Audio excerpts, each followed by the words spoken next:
Tog'ajon, mana bunaqa miyaqki divanchalarga o'tirish faqat sizga yarashadi-da, nima qilay? Shuning uchun sizga ko'rsataman, nima qilaman? Mana bunaqa televizorchalarni qo'yib, seriallarni ko'rib, oila bilan yoki do'stlar bilan o'tirasiz maza qilib, 2 xonalik, 1 xonalikni narxiga kiraverish eshigi obzorni boshladik tog'ajon. Zal qilib ishlatsangiz bo'ladi, birinchi xonasi miyaqki zona qilib qo'yilgan televiziorlari ham bor. Chap qo'lda esa San-Uzel bo'lyapti. Isitish tizimlari, barcha jihozlari qilib qo'yilgan. Qo'lingizni tekkizmaysiz, kelasiz, faqat yashaysizdan, tamom tog'ajon. Mana bu esa ikkinchi eshigimiz. Kuxnya bo'lyapti. Tomosha qiling, mana bunaqa besin yaxshi firmenli xolodilnik, dvухkonturli kotyollarni qilib qo'yibdilar akamiz. Mana bunaqa panoramli derazalari ham mavjud tog'ajon.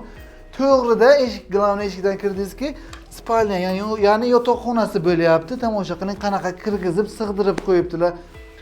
Wi-Fi, yana panoramli derazalari ham qilib qo'yilgan. Kelasiz, yashaysiz. Lokatsiya ajoyib joyda joylashgan tog'ajon. Dinamo Kalsoni oldida parlament kachkazalning orqa tomonida joylashgan. 8 qavatli g'ishtli liftli domi, 8-qavatda liftlar o'qdan ishlab turibdi, muammo bo'lmaydi tog'ajon. 46 metr kvadrat, atiga 34.900 narxi. Pastda nomerlar qoldiramiz, qo'ng'iroq qiling, ajoyib xonadon.